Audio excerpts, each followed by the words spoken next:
Martín, buenos días. ¿Me escuchas?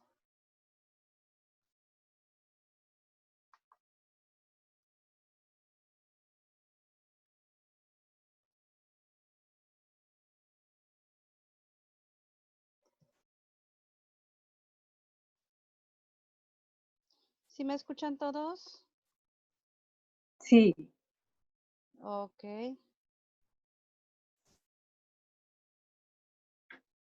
Bueno, les recuerdo por favor su presente. Vamos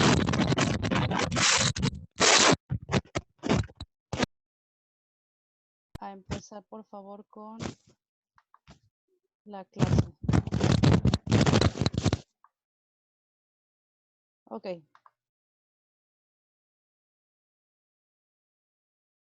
Vamos a empezar el día de hoy. Para el día de hoy tenemos como tema funciones y distribuciones muestrales.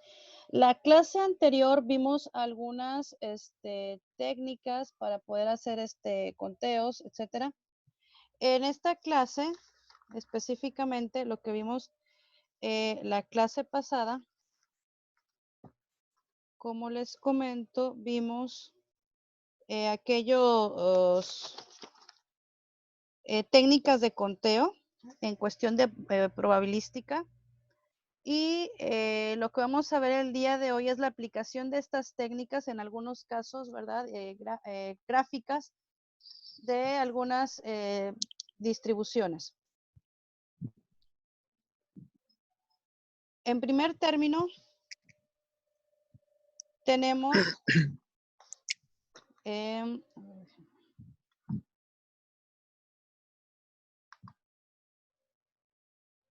como primera como primer parte, ¿verdad? Lo que explicar lo que es una probabilidad.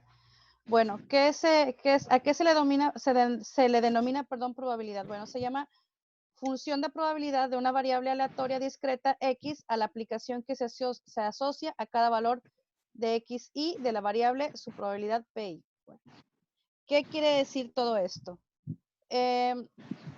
Recordemos desde un inicio que el hecho de estar hablando de variables aleatorias, la palabra aleatoria nos remonta a un origen al azar, ¿sí? En donde no sabemos más bien probablemente no es que no lo sepamos, pero sí no tenemos una proyección segura del valor real de esta variable, puede tomar cualquier valor, etcétera.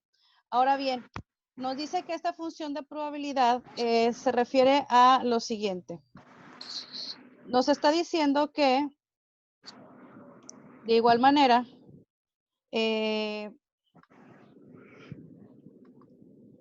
puede ser cualquier valor de la variable a su probabilidad. ¿Qué quiere decir? Que cada variable tiene una probabilidad determinada de resultar con un valor, en este caso sería aleatorio. Y tenemos dos tipos de variables. Tenemos la variable aleatoria discreta y la continua. ¿A qué se refiere este tipo de variables? Cuando nosotros hablamos de una variable aleatoria, como les comento, estamos hablando de una variable que puede tomar cualquier valor, que no tiene un ciclo, que no tiene una estructura, que no tiene un patrón, ¿verdad? Simplemente se puede tomar cualquier valor. Sin embargo, tenemos dos tipos de variables o de valores para estas variables. Una es la discreta y la otra es la continua. Nos dice aquí en el texto, de acuerdo a las discretas, que son aquellas que presentan un número contable de valores, ¿sí? En este caso, para aquellas personas que tienen noción, ¿verdad?, del tipo de números, se les denomina también números naturales. ¿Cuáles son los números naturales? Son los números que utilizamos para contar cosas tangibles. Por ejemplo, 2 libros, una casa, 3 perros, etcétera. Son números positivos, son números enteros, por lo regular. Vamos a contar 3.5 personas, ¿verdad? Sería algo ilógico. Entonces, todo ese tipo de números son los que vamos a utilizar o los que se consideran dentro de los valores de las variables aleatorias discretas. ¿Cuáles son en este caso las continuas? Las continuas nos hablan que puede tomar cualquier valor, incluyendo aquellos que puedan tomar entre un número entero y otro. Es decir, entre un número entero y otro podría ser de 4 a 5, de un valor 4 a 1,5, puede tomar un valor de 4.5, 4.25, 4.99, 4.999. O sea, todos aquellos valores que están entre un número entero y otro seguido, todos esos valores los puede tomar, ¿sí? No hay distinción, solamente, bueno, en este caso, pues que nos habla aquí de números positivos, ¿verdad? Pero incluyendo sus decimales. En este caso nos está poniendo como ejemplo el peso de las vacas en una granja, en donde una puede llegar a pesar 632.12 kilos, otra puede pesar 583.123, etcétera, de acuerdo a lo mejor también del aparato que ocupemos para pesarlas, de acuerdo a la exactitud es el número que nos va a marcar con todo y decimales. Entonces, a eso se refiere en primer término las variables aleatorias con valores discretos y valores continuos. Ahora bien, tenemos también de estudio las distribuciones. En este día vamos a ver distintos tipos de distribuciones y básicamente para qué sirve. ¿Sí? El primer término tenemos una distribución binomial. Nos dice que esta distribución binomial, pues la probabilidad de éxito ha de ser constante. ¿Por qué? Porque la probabilidad está dada por dos opciones. También se le denomina o tiene como característica el ser dicotómica. ¿A qué se refiere este concepto? Se refiere a que solamente puede ser dos valores, falso, verdadero, sí, no. En este caso nos está hablando de un ejemplo de una moneda en donde tiene que ser cara o cruz, etcétera, ¿no? Y nos dice, en el caso, en este primer recuadro, nos habla de que la probabilidad de que salga cara al lanzar una moneda es de 0.5. ¿Por qué de 0.5? Como vimos en la clase pasada en cuestión de probabilidad, dependiendo de las opciones, ¿verdad? Que nosotros tengamos de sacar un resultado, le vamos a dar un valor. En este caso, le damos un 0.5 porque para una moneda solamente hay dos valores, la cara y la cruz. En el caso, por ejemplo, si habláramos de bueno, hablando de este tipo de probabilidades, no tanto de la binomial, sino de la probabilidad parecida a lo de la moneda, pues, por ejemplo, hablando del dado, en donde solamente hay 6 posibilidades de que te salga del 1 al 6, etcétera, por las 6 caras que tiene. En este caso, estamos hablando de una distribución binomial que, como su nombre nos dice, solamente se compone de dos. En este caso nos está hablando, o por ¿cómo le diré? Por el prefijo bi, estamos hablando de dos, en este caso, valores. Si es a lo que se refiere esta distribución. Bueno, continuando con la cuestión del lanzamiento de la moneda, sabemos que el valor de la probabilidad de que salga cara es de 0.5, como ya lo comentábamos por la cuestión esta de las dos caras, y esta es constante, dado que la moneda pues no va a cambiar en cada experimento y las posibilidades de sacar cara es constante. Tenemos la misma posibilidad de que salga cara o de que salga cruz. Ahora bien, así como la posibilidad de éxito de que salga cara es constante, la posibilidad de fracaso también lo es, porque recuerden que el otro 0.5% de que salga cara le corresponde al lanzamiento de la moneda y que salga cruz, ¿sí? Entonces, ya una vez contabilizado la posibilidad de fracaso y de éxito de que salga cara, 50-50, entonces ahí podemos contabilizar como un evento en donde podemos tomarlo en cuenta como un evento, digámoslo, completo, vaya, en donde tengamos las dos posibilidades. Ahora bien, en cuanto a la posibilidad de fracaso, nos dice, esta se representa mediante la letra Q, que es igual a 1 menos P. ¿Por qué 1? Por lo que les acabo de mencionar. Un evento completo es la 50% de posibilidad de que salga cara, 50% de éxito y 50% del fracaso. Entonces, a ese 1% le vamos a quitar la P, que es la probabilidad de éxito, que es el 50%, y nos va a salir Q, que es el 50% de posibilidad, pero de fracaso. Ahora, es importante fijarse que mediante esa ecuación, sabiendo P o sabiendo Q, podemos obtener la que nos falte por simple despeje. El resultado obtenido en cada experimento es independiente del anterior. Es decir, si yo lanzo una moneda, nada va a tener que ver el resultado que yo saque en un lanzamiento que en el anterior o que en el que sigue. No guardan una relación entre cada uno de ellos es independiente y de acuerdo al resultado, bueno, se toman como eventos, les comento, independientes. Si, por ejemplo, tuviéramos una moneda truqueada, entonces sí, probablemente esto se vería ya no tan como un evento tan independiente, dado que a lo mejor se puede poner un tipo de pesa, ¿verdad? Donde al momento de caer se incline más a caer a un solo lado, etcétera, ¿no? Entonces, cuando estamos haciendo un lanzamiento de moneda con obviamente una moneda normal, tenemos las mismas posibilidades tanto de que sea éxito como que fracaso el hecho de sacar cara, por ejemplo, y que cada evento de estos pues sea independiente uno de otro.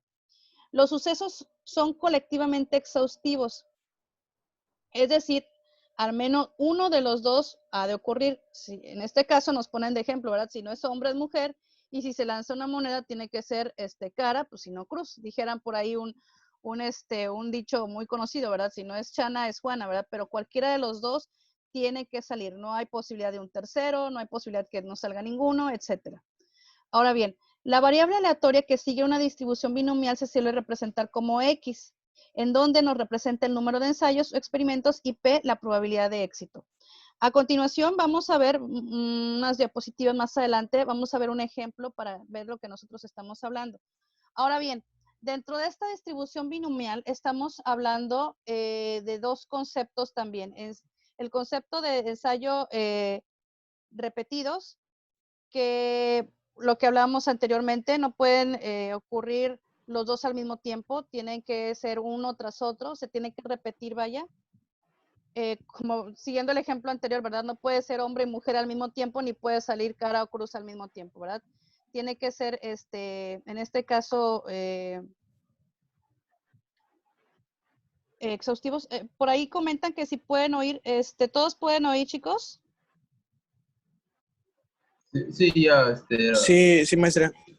Ah, ok, perfecto. Muchas gracias. Es que vi el mensaje de Oscar que decía que sí pueden oír. Entonces no hay sí, ningún ya. problema. Ok, gracias. Bueno, siguiendo con la explicación, bueno, hablamos del concepto de ensayo repetido y hablamos del concepto de ensayo de Bernoulli, en donde solamente es posible dos resultados, o el éxito o el fracaso. Nuevamente, por eso es su nombre como tal, como distribución binomial, porque solamente hay dos opciones, dos resultados en un evento.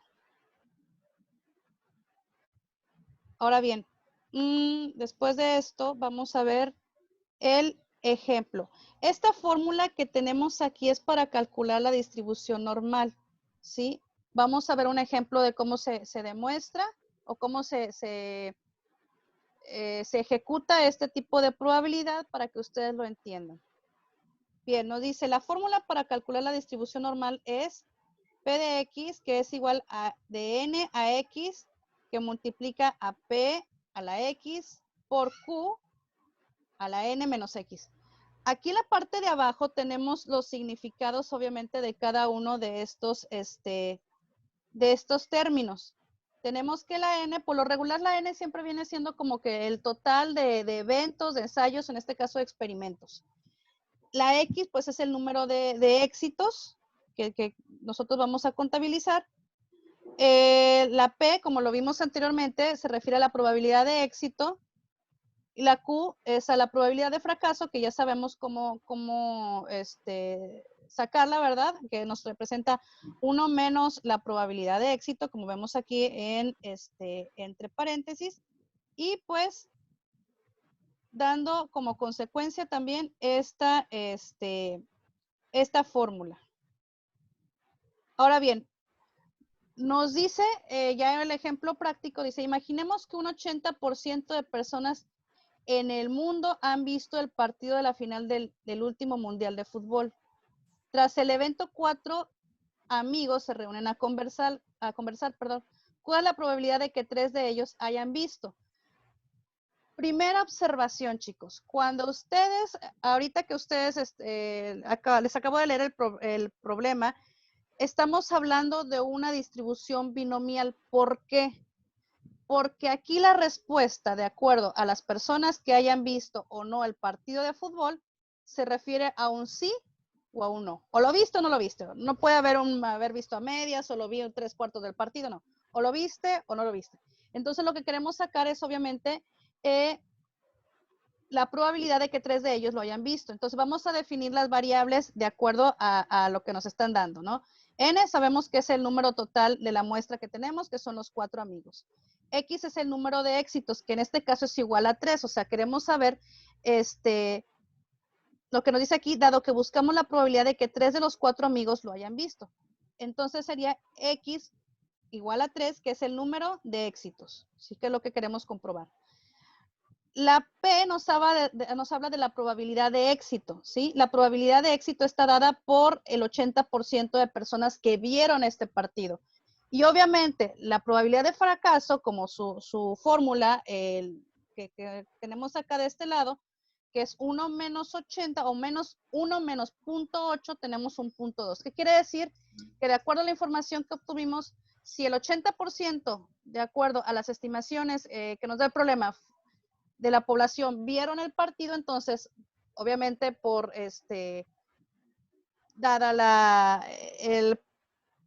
dado el problema o dada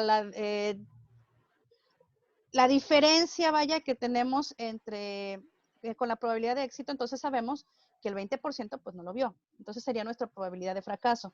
Entonces, nos dice aquí inclusive que este resultado se obtiene al restar 1 menos la probabilidad de éxito, que sería 0.80.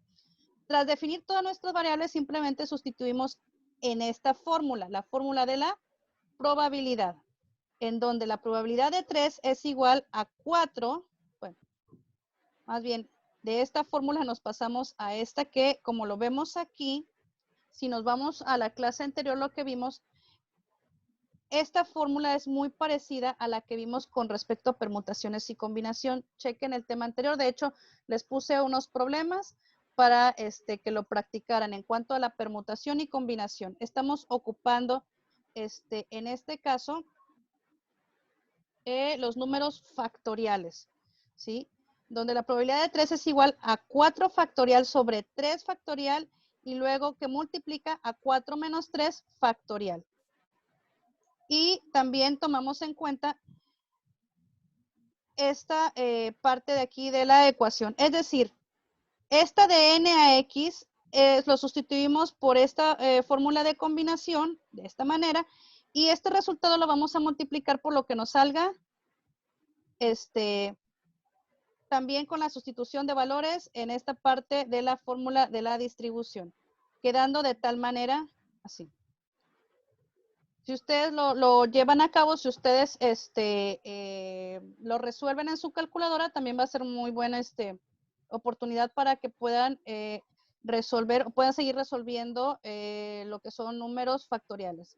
Por si no lo recuerdan, números factoriales, pues es aquel número que, en este caso, si tomamos en cuenta el 4 factorial, es aquel número que se multiplica del 1, en este caso, hasta el 4, es decir, 1 por 2, por 3, por 4. En este caso, cuando hablamos de un 3 factorial, hablamos de una multiplicación que nos lleva del 1, 2 y 3, o 1 por 2 por 3, etcétera. ¿Sabemos? Disculpe, maestra. Mándeme. En lo que está hablando ahorita, ¿importa el orden en que vaya la multiplicación en el factorial? Buena pregunta. Mira. Sí importa. De hecho, no sé si a lo mejor por ahí vaya tu pregunta, pero inclusive en esta parte de aquí nosotros podemos, ¿cómo les diré? Podemos eliminar varios términos porque se están multiplicando. Eso sería ya cuestión más, más cuestión aritmética. Pero sí hay un orden. Acuérdense que cuando tenemos una fórmula de este calibre o de algún otro tipo en donde, por ejemplo, se manejen paréntesis, lo primero que vamos a resolver es aquellas operaciones que hayan dentro de los paréntesis. En este caso, tenemos este paréntesis que sería, si yo lo pusiera, a ver, permítanme. Si yo pusiera esto, o si yo empezara, digamos, a resolverlo, quedaría que esto es igual a 4 factorial sobre 3 factorial. Resolviendo la resta sería 3 factorial por 1 factorial, que multiplica a 0.8 al cubo, que multiplica a 0.2. En este caso estamos viendo una resta que la podemos resolver, una resta en la parte del exponente, que sería 4 menos 3 serían 1, por lo tanto, entonces sería 0.2. ¿Sí? De ahí podemos empezar por ejemplo, como tenemos en este caso dos, esta lo que es una división, si lo queremos ver así, un número expresado como división. Y estos, por ejemplo, que son potencias, lo podemos ir desarrollando. Pero, por ejemplo, atendiendo a tu pregunta, el orden primero sería resolver lo que está entre paréntesis. Luego, posteriormente, resolver multiplicaciones y divisiones para terminar después con sumas y restas. Ese, digamos, es un orden aritmético básico para poder resolver, por ejemplo, en estos casos, problemas en donde hay diferentes operaciones y que tienen que ser en orden. Si nosotros no lo hacemos de esta manera, inclusive nos puede llegar a salir resultados totalmente diferentes. Aguas también porque, por ejemplo, este tipo de situaciones las van a encontrar muy comúnmente. Si ustedes manejan Excel, sabemos que en Excel se manejan fórmulas y, por ejemplo, el hecho de que ustedes no utilicen, ¿cómo se llama?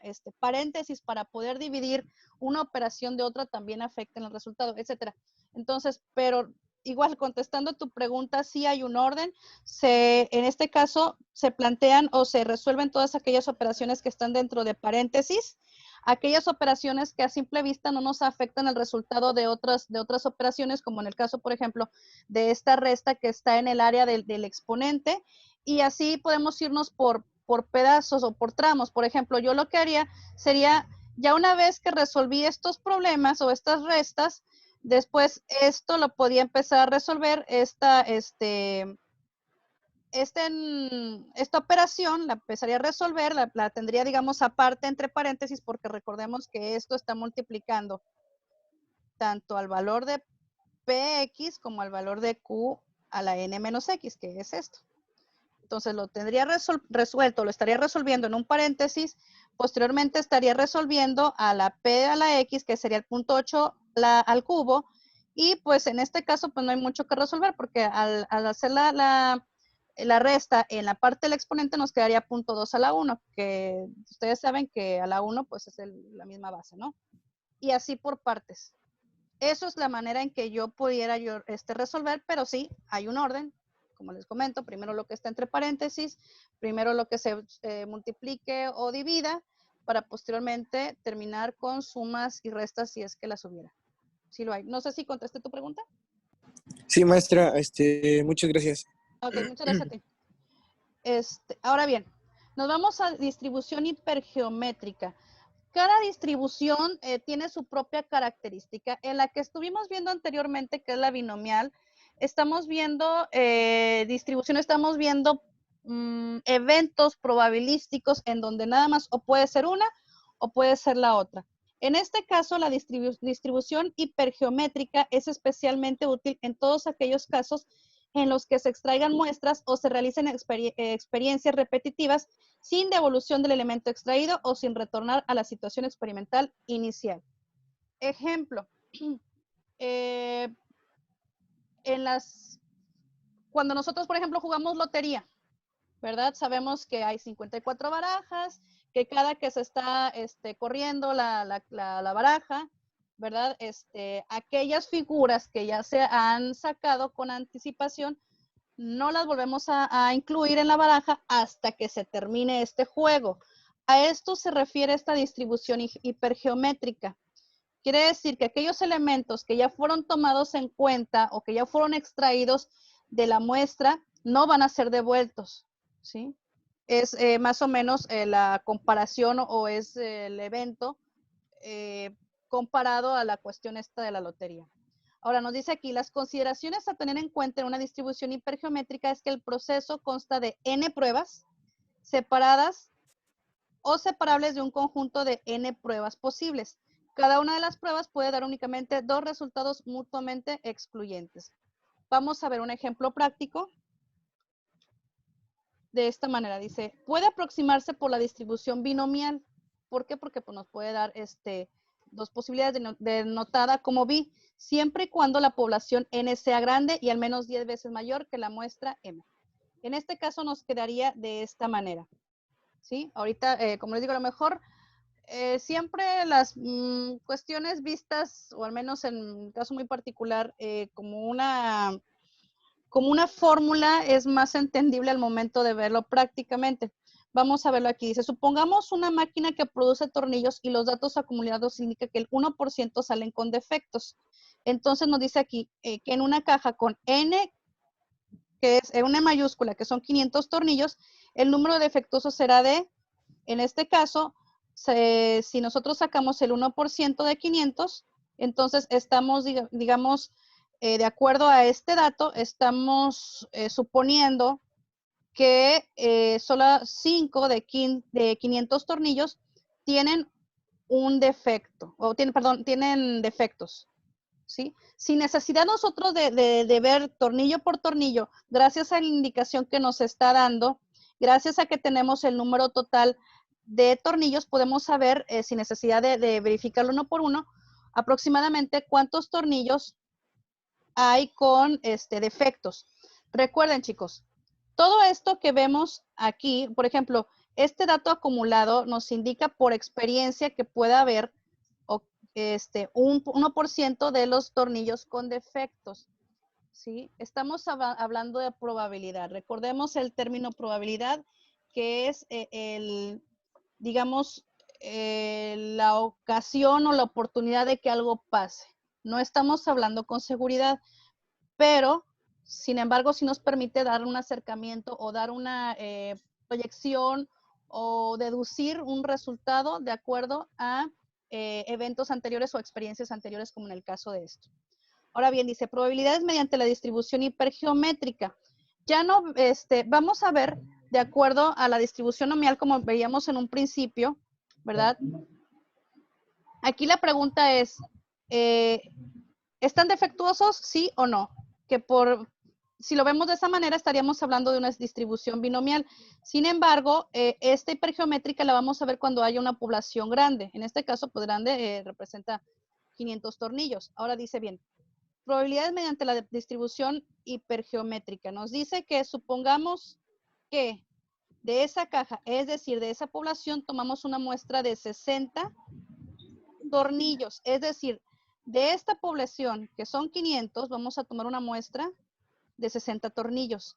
La probabilidad de que ningún tornillo, acuérdense que X es la probabilidad de éxito de la muestra, salga defectuoso, es de 52.63%. ¿Por qué? Bueno, aquí lo tenemos contemplado de esta manera. ¿Sí? Tenemos que, entonces, de acuerdo a este resultado, tenemos que N, que es la población de 500, tenemos la muestra que es de, en este caso, sería 60. Tenemos entonces la M, tenemos la N, que son los números defectuosos, y tenemos en este caso la probabilidad de éxito, que es 0. Y vamos a hacerlo de modo a que lo tengamos o de que podamos nosotros sacarlo por medio de esta operación. Recuerden, las comas también nos representa en este caso el multiplicación. A ver, vamos a verlo. Déjeme ver. vamos a realizar esta operación posteriormente si nos alcanza el tiempo para poder seguir viendo las otras. En este caso, la distribución de Poisson. Este es otro tipo de distribución en donde nos está hablando de una probabilidad, una distribución de probabilidad discreta que se aplica a ocurrencias de algún suceso durante un intervalo determinado. Nuestra variable aleatoria X representará el número de ocurrencias de un suceso en un periodo de tiempo determinado, el cual podría ser tiempo, distancia, área, volumen o alguna otra unidad similar o derivada de estas. Un ejemplo de este tipo de distribución de Poisson, por ejemplo, son el número de ventas, de ventas hechas en el transcurso de una hora, etcétera. Dice, la distribución de Poisson es particularmente importante y tiene muchos casos de uso. Podemos poner como ejemplo la disminución de una muestra radioactiva, la llegada de pasajeros de un aeropuerto o estación de trenes o autobuses, los usuarios que se conectan a una web determinada por hora, etcétera. Dice, este es un caso particularmente interesante porque es un método que utiliza básicamente Google. Chicos, ¿tienen alguna, están viendo la presentación en pantalla? Sí, maestra. Sí, maestra. Ah, ok, es que tuve aquí un problema técnico, permítanme un segundito. De una vez les comento, chicos, podemos en unos 10 minutos volvernos a conectar. Les comento lo siguiente para poder hablarles del proyecto final. Es una cuestión muy sencilla. Nada más necesito, para no quitar tiempo ahorita en la clase, comentarlo aparte en otra sesión. ¿Les parece si nos conectamos en unos 10 minutos después de que termine la sesión? Si tienen no hay problema. oportunidad.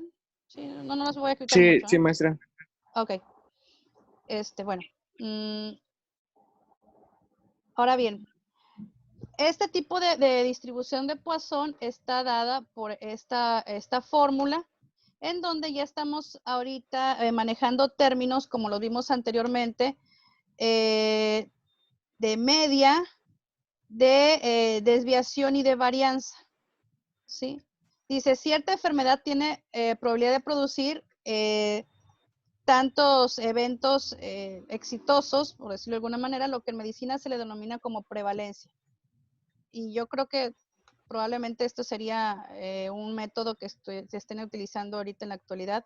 Nos dice aquí, calcula la probabilidad de que en una ciudad en este caso son 500,000 habitantes, haya más de 3 personas con dicha enfermedad. ¿Cuál sería en dicha ciudad el número de enfermos esperando? Y en este tipo de situaciones podemos utilizar el Poisson. ¿Por qué? Porque nos está hablando de una limitante, que en este caso sería la ciudad con determinado número de habitantes, ¿sí? Por eso es que se ocupa este tipo de distribución. Me voy a ir un poquito más rápido porque no nos queda mucho tiempo. De igual manera, esperanza matemática nos habla de un valor esperado. Nos dice que es igual a la sumatoria de las probabilidades de que exista un suceso aleatorio multiplicado por el valor del suceso aleatorio.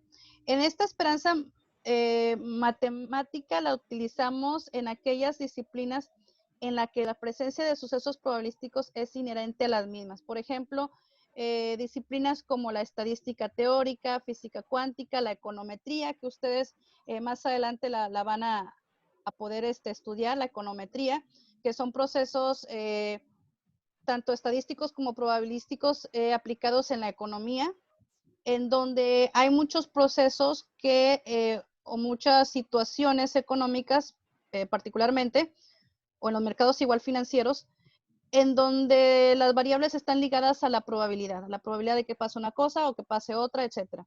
Entonces, esta esperanza matemática es utilizada y van a escuchar este concepto en este tipo de ramos o de especialidades, mercados financieros, econometría, que están muy ligados debido a que, como les digo, en un mercado financiero, y ustedes lo han visto, pues todo depende, muchas veces dicen, bueno, la suerte del que juega en la bolsa de valores, pero no es así. Se refiere y toma en cuenta series históricas, datos históricos, proyecciones, modelos, etcétera. Bueno, pero en su momento lo van a poder ver. En el caso, bueno, como les digo, es un término utilizado en este tipo de de cuestiones. Tenemos también las propiedades de la curva binomial. Cada distribución puede ser graficado y por lo regular ustedes van a ver, digamos, un determinado tipo de curva.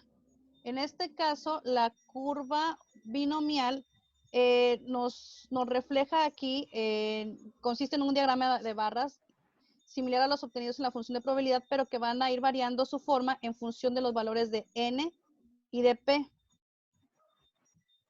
N, recuerden que son el número total de experimentos y P pues es la probabilidad de éxito de cada experimento. Por eso es el ejemplo que tienen ustedes en la parte de abajo en colores. De hecho, aquí se los manejé los colores y la información para poder diferenciarlos. Entonces tenemos que ver tanto, o se tiene que graficar tanto la N, que es el número de eventos en total, experimentos hechos, y la P, que se refiere al éxito de que pase una situación determinada. Dice, en la siguiente figura, en esta que ustedes tienen aquí, puede apreciarse como al incrementar n, en este caso, estamos hablando que n es en rojo, n es en azul. Se ve que las curvas de frecuencia se aproximan a una forma en forma de campana. Si nosotros, por ejemplo, pudiéramos trazar una línea en la parte alta de cada una de las curvas de n o en cada una de las columnas de n, vemos que se forma que se hace una forma de campana, o como, si lo podemos visualizar de esta manera, como una montaña rusa, en donde empezamos desde un punto medio, vamos en ascensión, llegamos a la cima y va hacia abajo. Todo esto en algunos casos, sin tocar lo que es el eje de las X. Si nosotros entonces trazamos una línea imaginaria en la parte más alta de las columnas azules, que son las columnas de los eventos o experimentos hechos, estamos viendo la formación de esta forma de campana, o como se le dice también, y más adelante lo vamos a ver, campana de Gauss, o de la forma de la distribución normal, pudiendo deducirse que conforme aumenta n, o el número de experimentos, las variables discretas que siguen una distribución binomial tienden a aproximarse a la distribución normal. Pero, ¿qué es la distribución normal? La distribución normal o gaussiana, que es la que estamos hablando, la forma de campana, es una función de densidad de probabilidad para la variable aleatoria continua, ¿sí? O sea, que puede tener todo tipo de valores. Fue descubierta por Carl Gauss al estudiar el comportamiento de los procesos aleatorios y es ampliamente utilizada en estadística y teoría de probabilidades. Entonces, de acuerdo a la distribución normal, esta forma de distribución depende de dos parámetros. La media, que ya lo vimos anteriormente, que corresponde en este caso al promedio, y la desviación estándar, que también ya lo vimos en diapositivas anteriores, en clases anteriores, y también tiene mucho que ver con la media. Entonces nos dice, la media indica la posición de la campana, el promedio, es decir, la gráfica se desplaza a lo largo del eje de las X, ¿sí? Como les estaba comentando, esta campana la vamos a ver nosotros dentro de o encima del eje de las X. Y la media o el promedio nos indica la posición de la campana dentro de o sobre más bien este eje de las X. A mayor desviación, la curva será más plana, dado que la distribución en este caso presenta una mayor variabilidad. Recordemos que el concepto de desviación nos está hablando de una variabilidad de en este caso, de la información obtenida, por decirlo de alguna manera, de la información obtenida con respecto al promedio de una información ya captada, vaya. Entonces, cuando esta desviación presenta mayor variabilidad, nos dice que la curva va a ser más plana. Es decir, que a lo mejor no vamos a poder ver la cúspide en una parte tan alta, si no se va a ir aplanando. Si esta desviación tuviera menos variabilidad, entonces la curva tendría que ser más picuda o tendría que ser más alta, ¿no? Entonces, como conclusión en estos puntos, estamos viendo que la media nos indica hacia dónde va a correr, en este caso la curva de Gauss o la campana de Gauss, sobre el eje de las X, y la desviación nos indica la altura que va a mantener esta curva, si va a ser una curva muy pronunciada o muy alta, o va a ser una curva más bien plana, ¿sí? Y la curva nos dice que es simétrica respecto a la media. Por eso la comparación de una campana. Si ustedes ven una campana,